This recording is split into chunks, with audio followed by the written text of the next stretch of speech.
This can get really heated amongst Catholics. Do you receive on the hands? Do you receive on the tongue? Do you receive on the tongue while kneeling at a communion rail? What do you think informs our faith in the best way to the real presence of Jesus? What's the posture and what does the church offer us? Well, again, the universal norm for the reception of Holy Communion is... Father Cristino. Ken. Hey, thanks for doing this again. Absolutely. So I want your thoughts on what we can do to help people recover or rediscover the belief in the real presence in the Eucharist. Because there's been some statistics that have come out recently that have shown that the belief in the real presence is like really down. And before I get your response to this and what can be done, what can be done, I just want to read some of those statistics. The Pew Research published an article in 2019 that says 1/3 of U.S. Catholics agree with their church that the Eucharist is body, blood of Christ. That means 2/3 don't agree with the church's teaching. That's 66%. In Italy, which is like the motherland of Catholicism, one report says 18% of Catholics go to Mass weekly. Another says 10%. So we got weekly Mass in Italy way, way down. And if you believe in the real presence of the Eucharist, you would tend to go to Mass on a weekly basis at least. In Canada, it's not much better. In Canada, Mass attendance, I found, it says 14%, which was lower than I thought. And in Quebec, it's as low as 2%. This is crazy.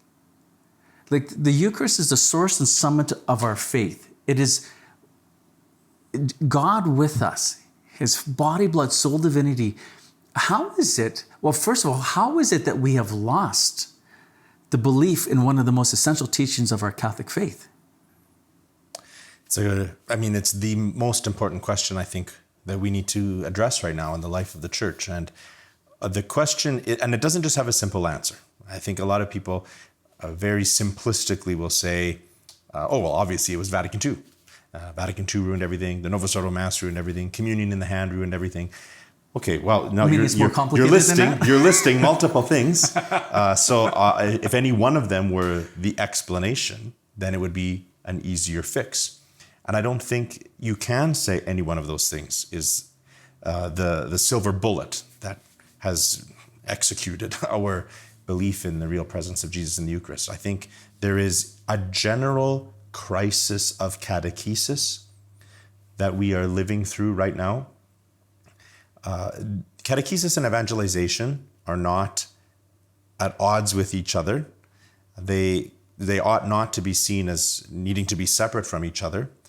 But I think, in a certain sense, part of what motivated some of, if not most of, the Second Vatican Council was the perception of the bishops of the whole world. Let's not forget what the Second Vatican Council was. The entire world's bishops coming together, called together by the Vicar of Christ on earth. Probably not because they thought that everything was hunky-dory and let's just have a really complicated and expensive time together. They saw that something was needing to be addressed, that there was a new vigor that they perceived needed to be introduced. And I think part of why was because of exactly what they were witnessing in some areas of the world, predominantly Africa, where the faith was exploding and where they already began to see the waning or diminishment of the faith in other parts of the world where it was just taken for granted that they had a stronghold there, like in North America and in parts of Europe. That was already starting to show itself at the time of the Second Vatican Council. So there was an idea that said, where we are evangelizing, the faith is exploding. And where we have been evangelized for centuries or millennia, the faith is diminishing. So what are we going to do about that? I think that would maybe, if I was going to oversimplify the case, that's probably a way you could characterize what motivated the Second Vatican Council. So evangelization and catechesis would have been regarded as needing to be beefed up on the one hand and not exclusively relied upon on the other hand. In other words, evangelization needed to take a new form including in what eventually we refer to as the new evangelization, in places in the world where the gospel had long been preached and adopted, and not only relying upon making sure that some nuns were reading to kids out of textbooks and that at home parents were grilling their children with the Baltimore Catechism. That we couldn't rely on that alone transmitting a robust faith, and that an evangelical emphasis was probably going to reinvigorate those places of the world where it was beginning to wane, in the same way that we saw such an impetus happening in places like Southeast Asia and Africa. So I think that that would be part of where things started. If, however, that resulted in catechesis just disappearing, and now we were really just focusing on establishing that personal relationship with Christ, and maybe ending there, or not seeing what the next steps needed to be and building upon that, that would have introduced some novelty to the way in which Catholicism was being lived in places in the world where it was already very Christian, that I am afraid might have resembled too much Protestantism. And when you begin to resemble Protestantism, you inevitably begin to resemble individualism, because now we're talking much more about my personal relationship with Christ.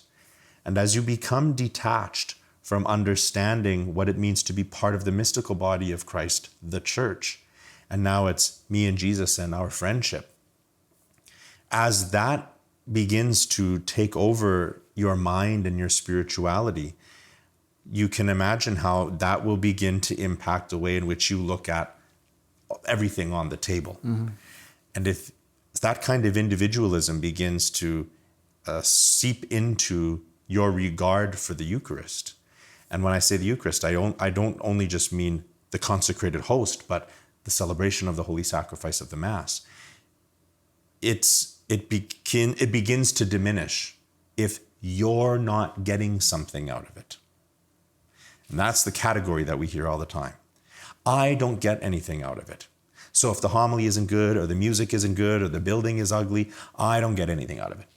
That's why I'm saying that Protestantization of relying a lot on evangelization as being what would infuse us with more faith, I'm afraid undermined our capacity to participate in the Mass as protagonists in this divine action, as opposed to passive recipients who, if they weren't being entertained, or if it wasn't landing on their hearts in just the right way, they thought they didn't need it.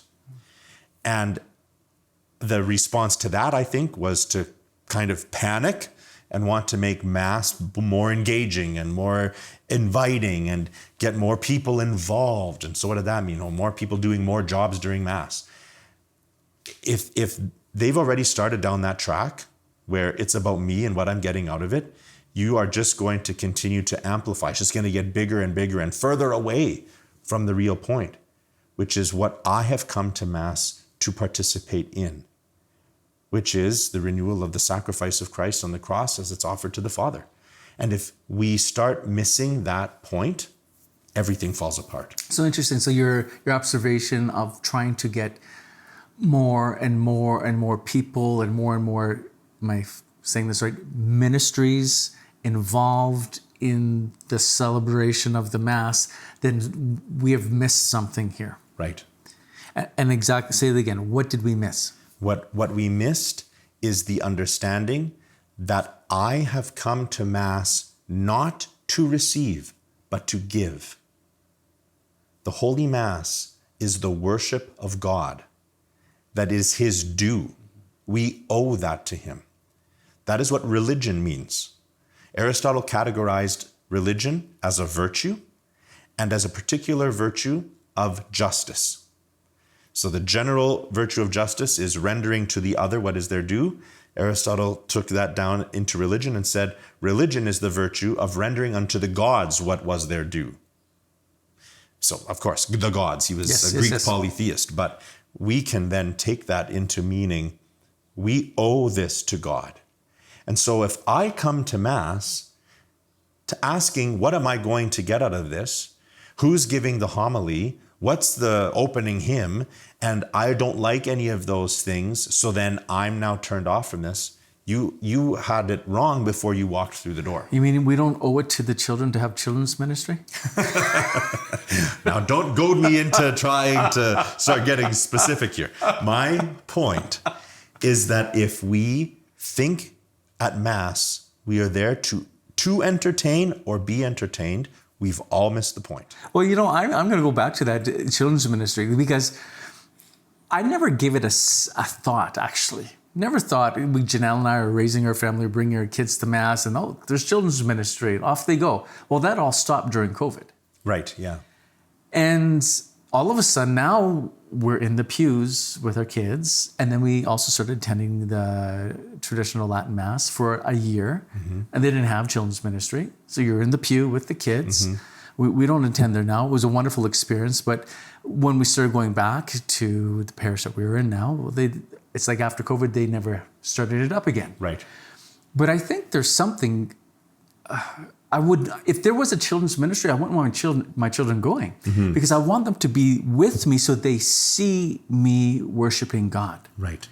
And it's separating the family on what is the most essential part of us as a family, our faith and adoring of Jesus and offering him to participating in that. Right. So unless you had more to say, I thought, can we talk about specifics while acknowledging that it's not just one thing that can help restore our belief and reverence in the Eucharist? Well, if I can just lead off by saying that I think the first place that begins is with the priest himself. And I'm saying that as a priest, that when I was ordained, I promised, I wish I remember the formulation exactly right, but we are asked by the bishop before we are ordained to the priesthood if we are prepared to execute faithfully and reverently the sacred mysteries. And in other words, are you going to celebrate Mass and celebrate Mass well and properly? That's what we're essentially being asked in that question. And I promised on the day of my ordination to do that. And so it is incumbent upon me to have as my own personal responsibility, for the sake of not just the proper worship of God, but for the good of my flock, that they see the Mass be celebrated carefully and reverently, properly. And paying attention to detail means something. All throughout my life, I've been a priest for 12 years. I'm not patting myself on the back because I can always improve and I'm always seeking to improve. But if I had to point out one of the most consistently offered, whatever you want to call it, compliments or observations from people, is they appreciate how I celebrate Mass. People say that to me. I love how you say Mass, Father.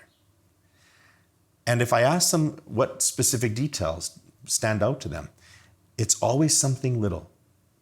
It's always something that they notice that they've not seen before, or that they think that now they understand why. I think I know why you do that. Or when you do this, is it because of that?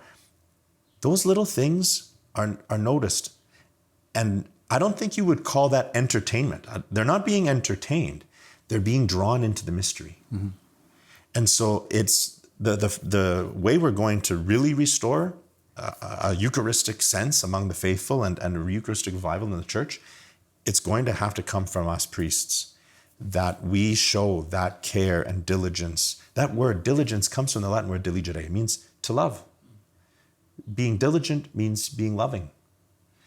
And that's what I wonder sometimes may have been lacking. Now, isn't there, the church is a relationship between prayer and how we worship and what we believe? Isn't there a Latin phrase, the law of prayer? Lex orandi, lex credendi. The law of prayer is the law of belief. How you pray is what you believe, basically. How you pray is what you believe. So it's how we pray what we believe.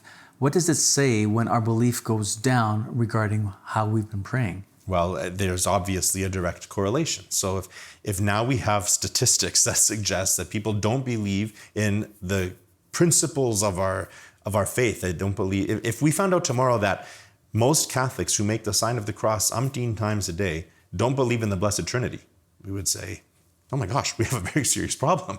How can you not believe in the Blessed Trinity? That is the core dogma of our faith. Okay, well, if we're going to talk about failing to believe in the real presence of Jesus in the Eucharist or in the significance of the Sunday Mass, as if Mass is a good idea that I try to do whenever I am free. Okay, we're missing the point. The centrality of the Eucharist, the centrality of the Holy Sacrifice of the Mass and the Sunday, we call it an obligation for a reason. It's to remind us of how very serious this is. If we are missing that, if we've lost that, then it must suggest that how we've been doing that must have some kind of defect as well.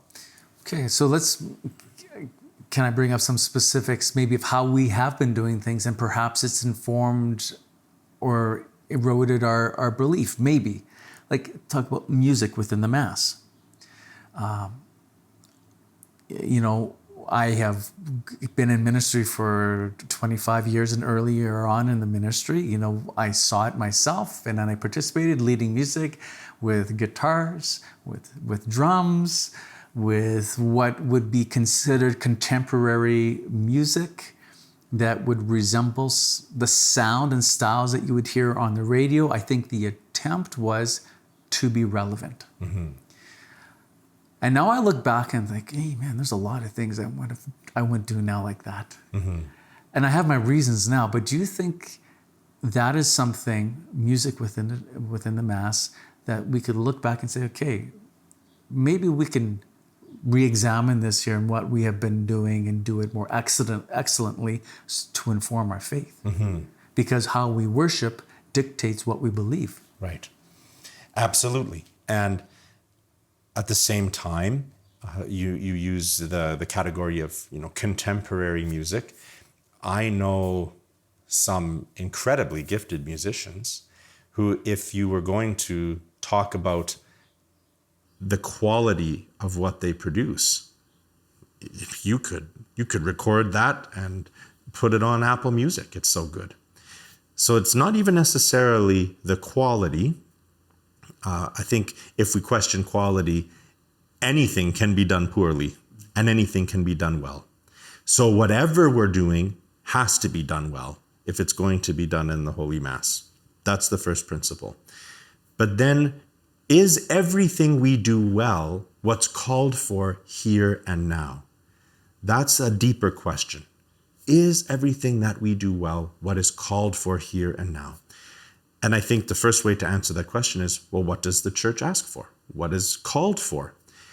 And even before we talk about instruments or the manner in which it's sung, I think we need to first look at text. Because what we say conveys what we believe.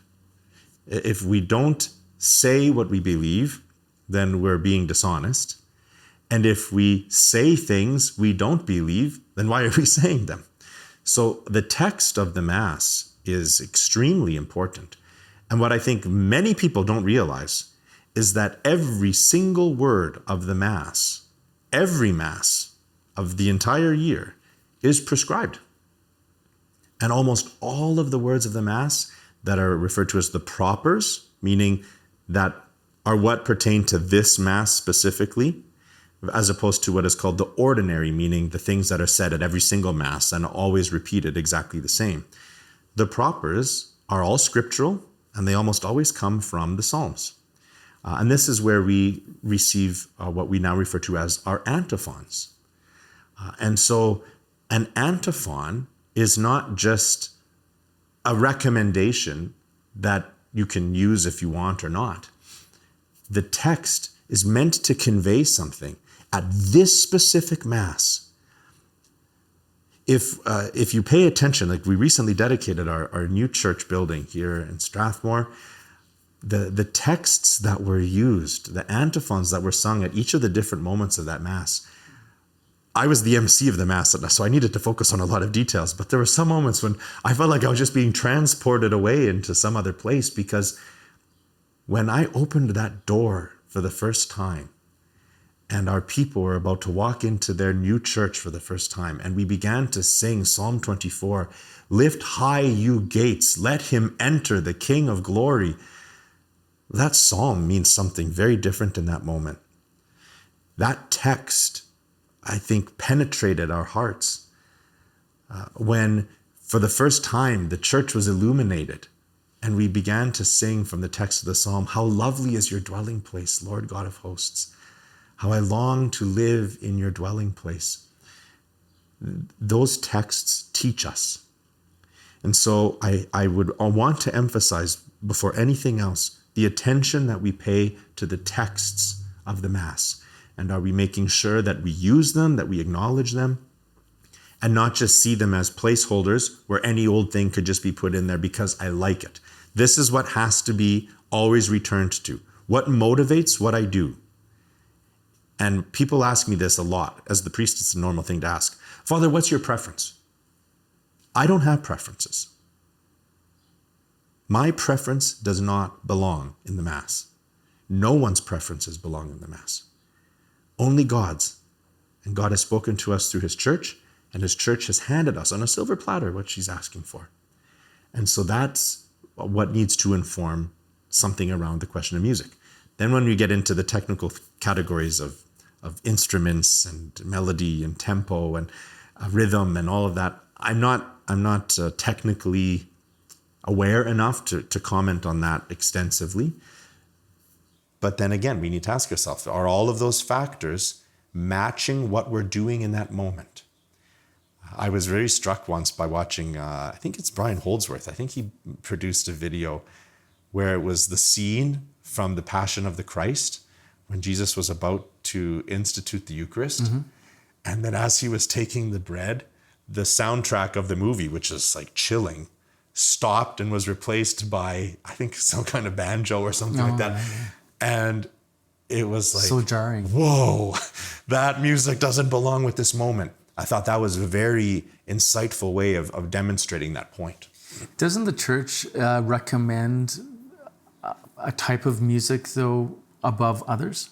Oh, yes. In the Second Vatican Council's documents, it's unequivocally clear that Gregorian chant holds the pride of place, as it's put, in how music is sung during the Mass. And Gregorian chant is just a method that is meant to capture the sense of timelessness that we should be entering into in the Mass, that we're not there for exactly 1 hour. We're there for how long it takes. And there isn't a time signature in Gregorian chant. It just goes. And what is being sung are the texts of the Psalms. And the modes capture different emotions.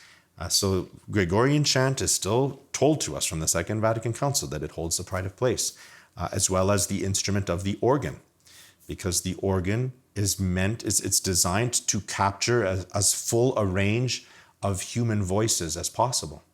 And the pipe organ specifically is using breath, right? We sing because of our breath. This instrument is using wind, it's using breath, if you will, to produce this wide range of sounds that not everywhere has a massive giant choir that could sing that in that range. So the organ sings in that way.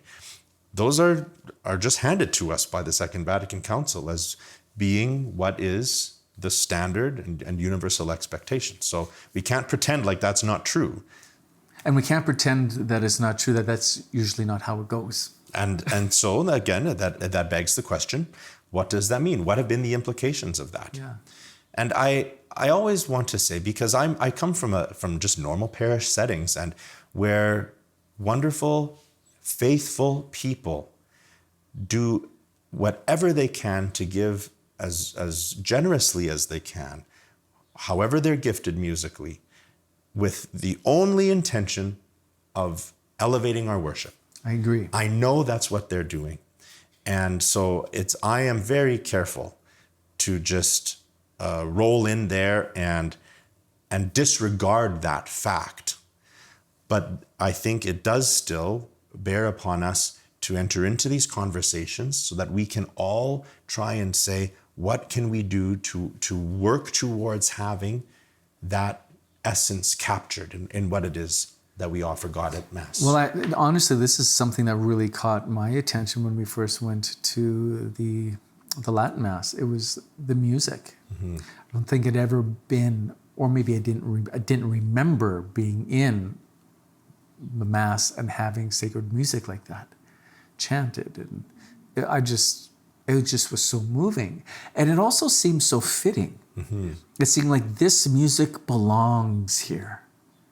This is where it's meant, what it's meant for. And I didn't know what was being said because it was in Latin, right? But it just really did move me. And I guess I've done 6 CDs, you know, music CDs, worship CDs. So like this was a real like shift for me. Right. And then I look back at how I had done music, and I would agree with you, with a sincere intention to do something good. Mm-hmm. I guess when I look back at that, I didn't know. But I would have, looking back, thinking, well, I would have appreciated a conversation. Mm-hmm. Who knows if I would have been open to that, 20 years ago. I don't know. I don't know. But I do see, I'm in Saskatchewan. Small rural Saskatchewan, people just do the best they can in their parishes to keep their parishes open. They sacrifice, they serve, and they do the music in the way that's been done for many, many years, years and years and years. And I think it's valuable to say, hey, thank you for your service. Thank you for all that you've done, and to be aware that the Church offers us some guidance in this. Mm-hmm. And that goes back to the earlier point I was making about catechesis. What are we doing to ensure that careful and thoughtful and loving teaching is being provided? Because if someone hasn't received that, what else can you expect from them? That's unrealistic or unreasonable to imagine that someone should just automatically have a perspective if it's never been conveyed to them. Okay, so I want to shift gears to how the Eucharist is received. Mm-hmm. So there's this, this can get really heated amongst Catholics. Do you receive on the hands? Do you receive on the tongue? Do you receive on the tongue while kneeling at a communion rail? And I have really evolved in my thoughts in this. It's changed. But I would like you to share, what do you think informs our faith in the best way to the real presence of Jesus? What's the posture, and what does the Church offer us? Well, again, the universal norm for the reception of Holy Communion is on the tongue while kneeling. That's never changed. And we have to accept the history that as it is. We can't just make history into what we wish it was or want it to be. There was a document that was written in 1970 by Pope Paul VI called Memoriale Domini, in which he articulated the result of a poll that was taken after the Second Vatican Council of all of the bishops of the world, in which the question of whether or not to admit the reception of Holy Communion in the hand was something worth entertaining. And I can't recall now off the top of my head the numbers, but it was something like a number in the 4 digits, like thousands of bishops against communion in the hand, and something in the double digits of those who were in favor of it. And so, based on that, he decreed that this practice was not permissible, would not be adopted, and in those places where it had begun, it was either to be ended immediately, or that those bishops, if they were doing it as like a national conference of bishops or as an individual bishop, was to write to the Holy See requesting a retroactive permission to continue doing it, but they were going to need to justify and explain why they were doing what they were doing. You can go in and read that document. Where things went from there, I just cannot account for it. But the bottom line is, it swept through the Church very quickly, and now I would say has just, in your average parish, has absolutely become the norm. Now, What are the consequences of that? I don't know. I can't say what are the automatic consequences of it. Can I say that it has caused people to stop believing in the Eucharist? I can't say that, because I know plenty of people who receive in the hand and absolutely believe that Jesus is present in the Eucharist. So it's not an automatic cause-effect relationship. That's just not possibly the case. Has it had an impact on people's capacity to believe in the real presence? I would suggest that the correlation in time between this, what in one sense you could say originated as an act of disobedience, wherever bishops were allowing it, to now becoming more or less the standard. To say nothing of what it opens the door to of abuse against the Eucharist, when people walk away with the host, when they put the host in a hymnal because they don't know why they have it, and so they just tuck it away, and people who bite it in half and then give another half to their child, or even an animal, as I have been made aware has happened. That won't happen if you sit down or kneel down and open your mouth and the host gets put in your tongue. And then you have the crumbs. There's fragments of the host afterwards. So without a doubt, there are complications that have been introduced by this becoming the widespread practice. So I'm not suggesting that it doesn't matter in one way or another. As long as you love God, then it's all okay. No, it doesn't. That doesn't change objective reality. You have the responsibility to ensure that you have not had fragments of the host left in your hand or on your fingertips. You have the obligation to ensure that you still consume reverently and that you don't pop the host into your mouth like a Tic Tac. We have obligations if we are going to receive Holy Communion in that manner. But I also cannot deny the fact that it has been allowed, and it's now made abundantly clear, particularly in the Code of Canon Law, that the faithful are permitted to receive in that manner.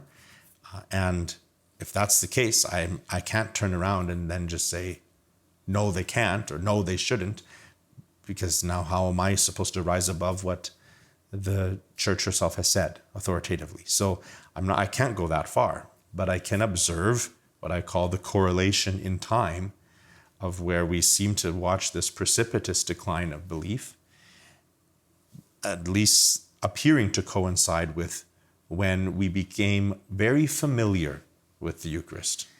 Yeah, my experience now as a father of 7 children, the 8th on the way, and now receiving communion as a norm in our parish, kneeling at the communion rail on the tongue in an over-sortal mass, has I think a real profound effect on my family. Mm-hmm. And when I'm considering all this in our discussion, I'm always thinking back to my children. That's my priority. Teaching them the truths of the faith. And I know how little my children perceive me. Mm-hmm. I'm their father. And as their father, I'm like God to them. Mm-hmm. I'm not God, but I'm like God, because to them, I'm all powerful. Mm-hmm. Daddy is the strongest person in the whole world. I'm all knowing. Anytime they have a question, they come to me. I'm everywhere. They can't get away with anything. I'm on. So to a little child, the person who's the most powerful person in their life, now they see this man, me, their father, kneel before receiving the Eucharist. I believe that does something to a child. Mm-hmm. What is this? Why is the most powerful person in my life bending down towards the priest coming before him with the host? And I think it's such a powerful catechetical moment for a child. And I have stronger opinions maybe than you on this, because I feel like we see the loss of faith within the families. Generally speaking, it doesn't translate to the next generation.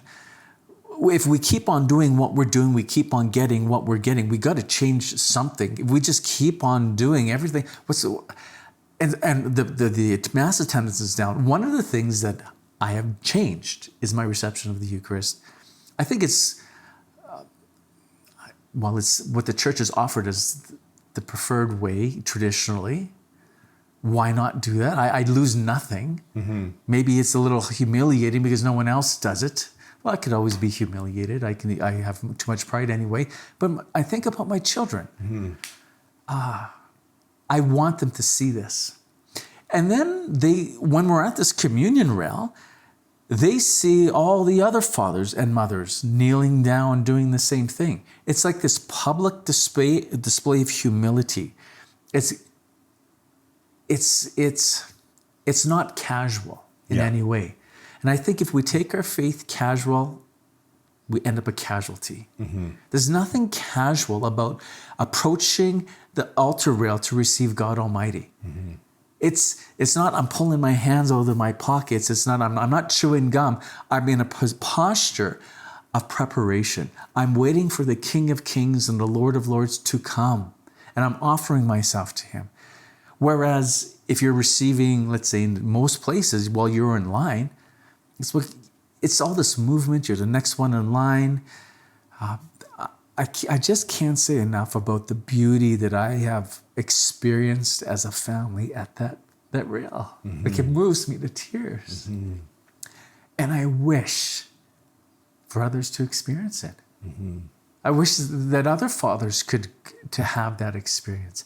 And I'm not saying that it's a bad parish if they're not doing it. I'm just saying this has been so beautiful in our family's life. I wish that everyone could at least see this. Right. But it's not happening. I have been, speaking, I started in 1999 full-time. I've done over 1,000 events, so many parishes across North America. And I have never seen the reception of the Eucharist done this way, in the way that we have in our parish.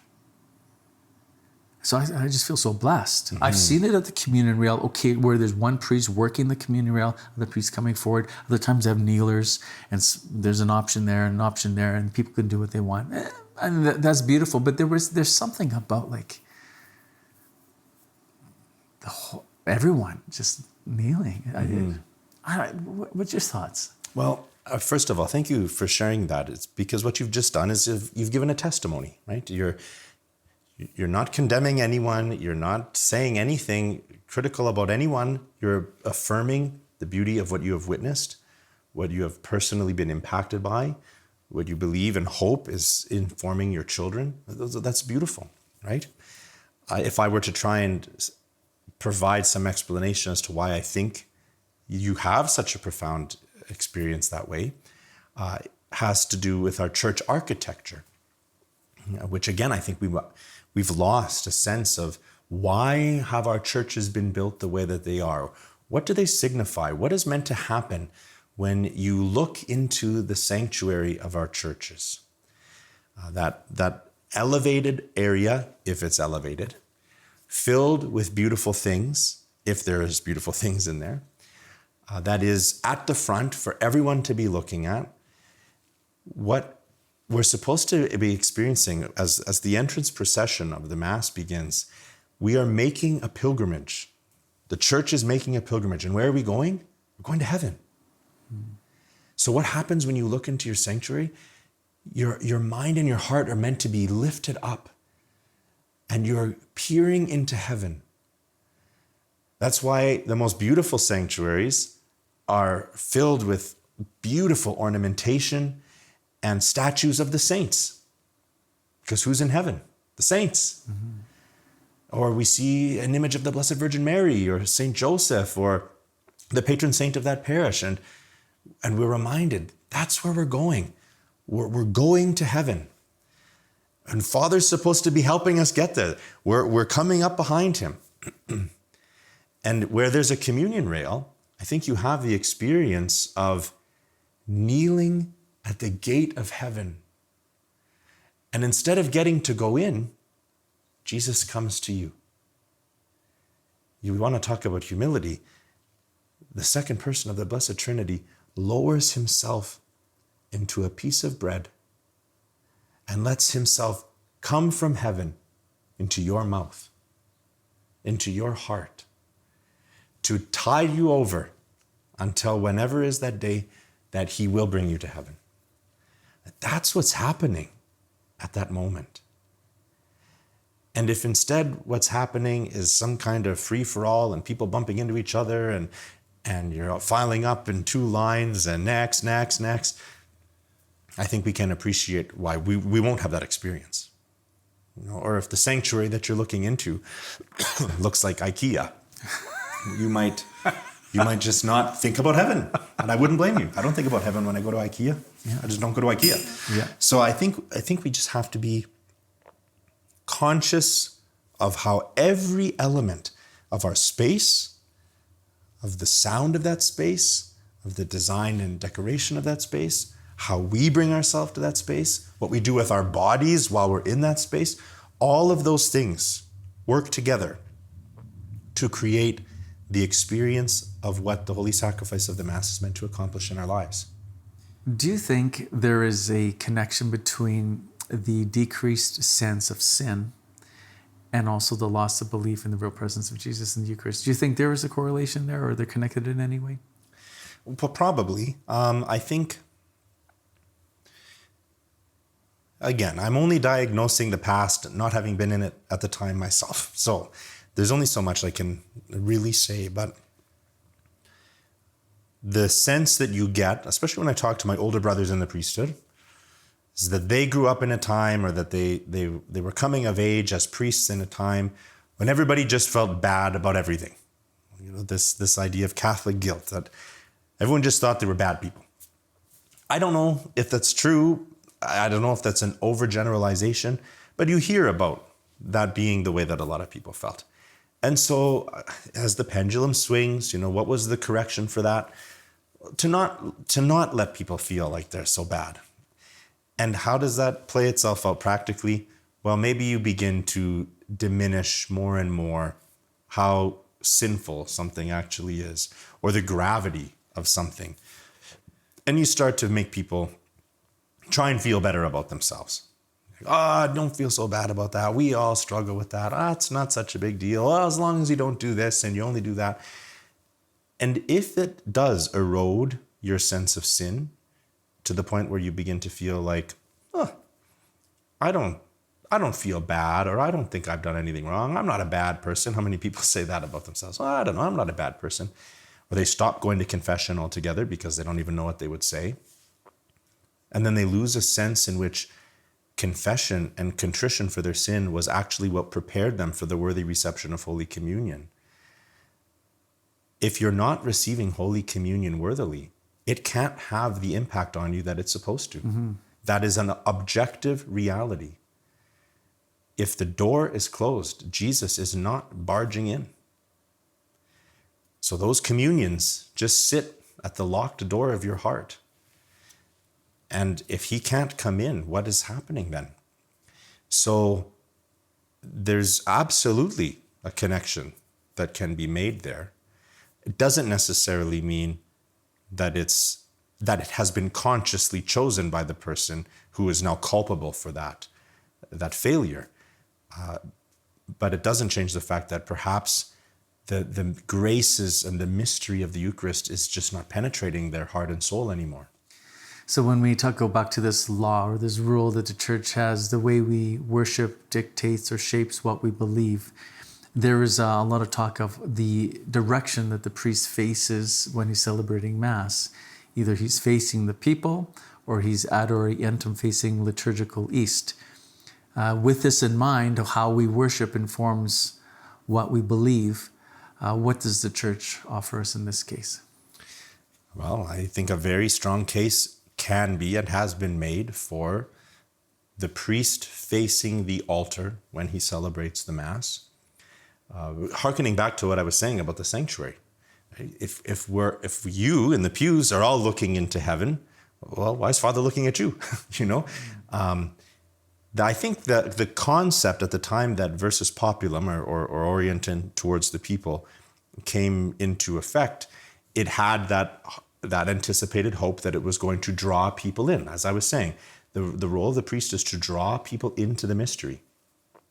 And so I am not going to just automatically dismiss it as having been some terrible modernist idea that was intending to destroy the church. I think it's quite clear that it had the hoped for expectation that it was going to help facilitate that drawing of the people into the mystery.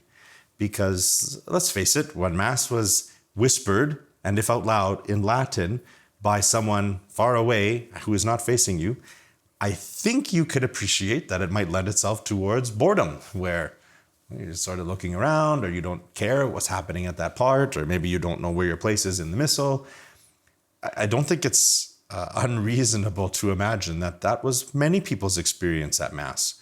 But if they had a good catechesis and understood why they were there and that it wasn't for them to be entertained or for them to be getting something, then maybe they weren't that burdened by it.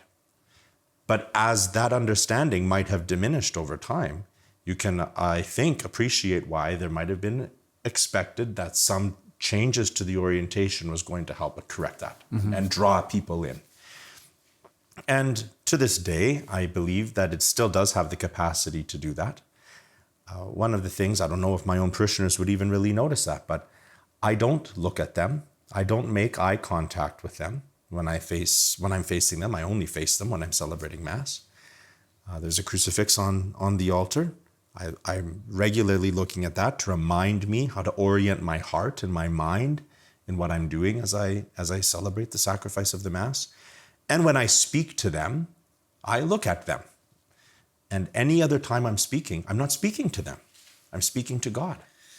And so it is possible to still simulate, if even it's a simulation, the purpose behind being turned east or being facing towards the sanctuary and the altar when you're celebrating versus populum. But it goes back to my earlier point about it's the responsibility of the priest to ensure that he's doing that and that he's cognizant of that fact.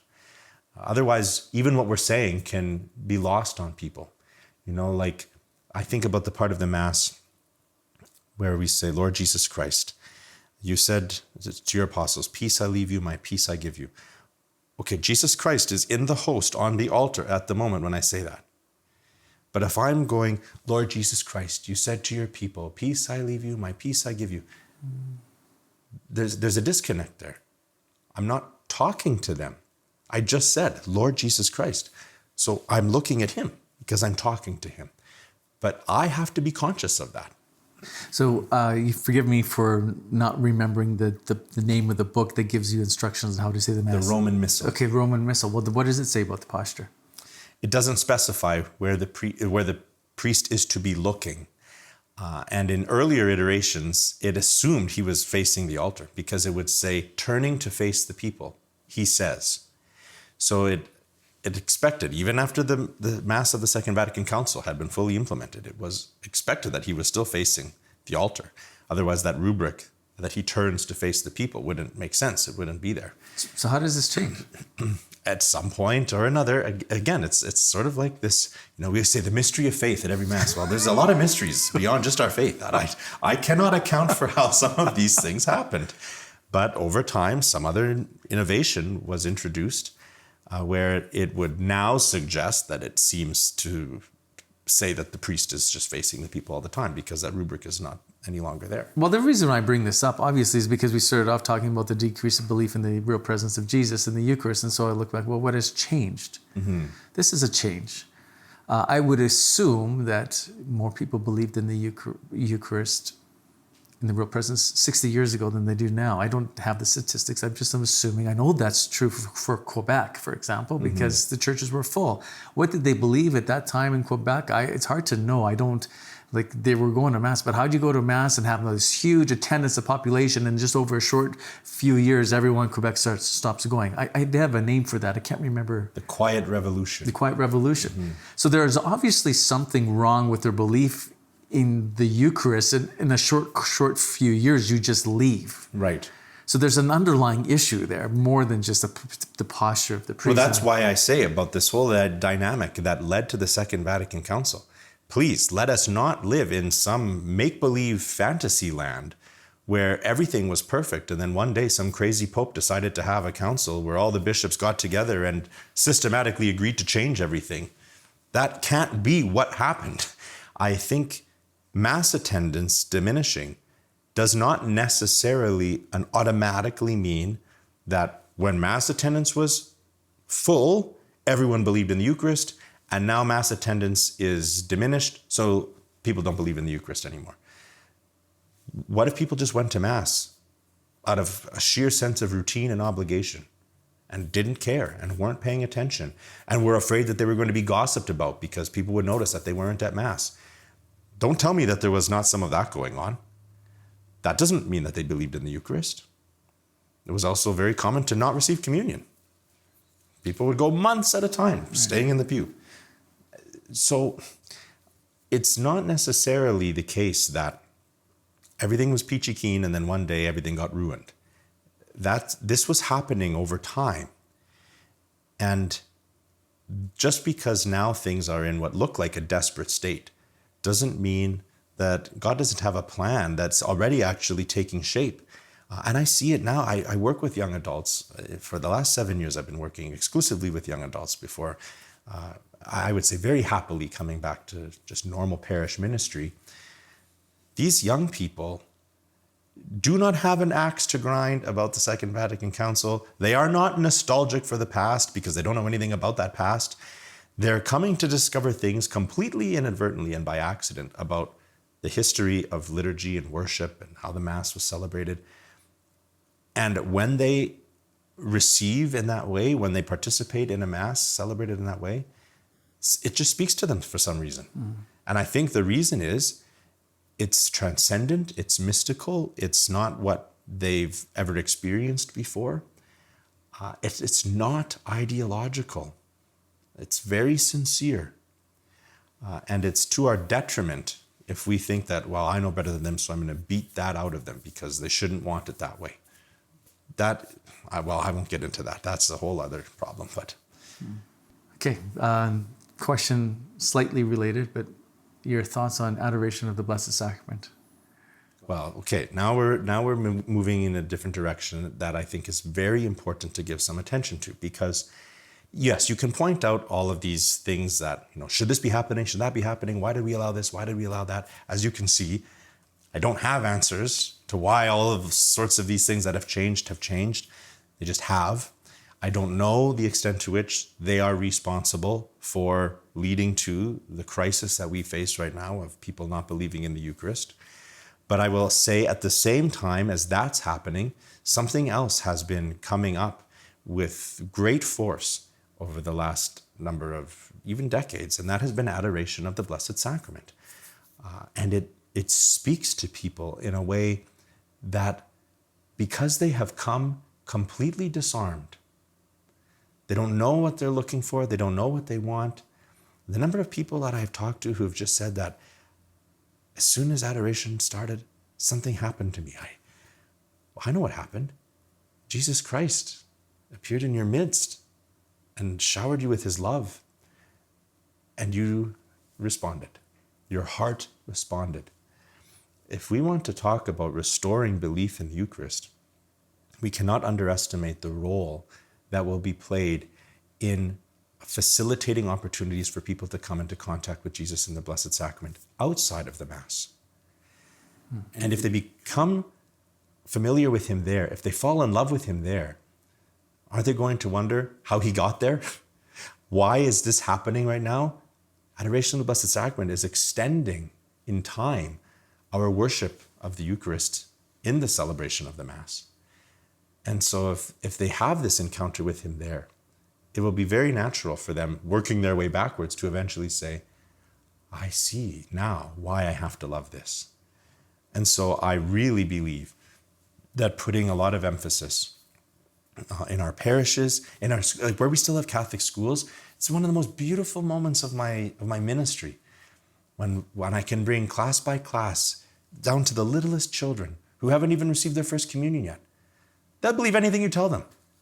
When those little ones kneel down and you say, okay, boys and girls, that's Jesus. And we're just going to sit here in quiet and tell him that we love him, and let him tell you that he loves you. I watch those kids, they just are transfixed on the monstrance. Sometimes they're whispering and I see their lips moving. If you want to restore belief in the presence of Jesus in the Eucharist, there's nothing you can compare the power that is contained within coming into contact with him. Well, thanks for your thoughts. Appreciate it again. Absolutely.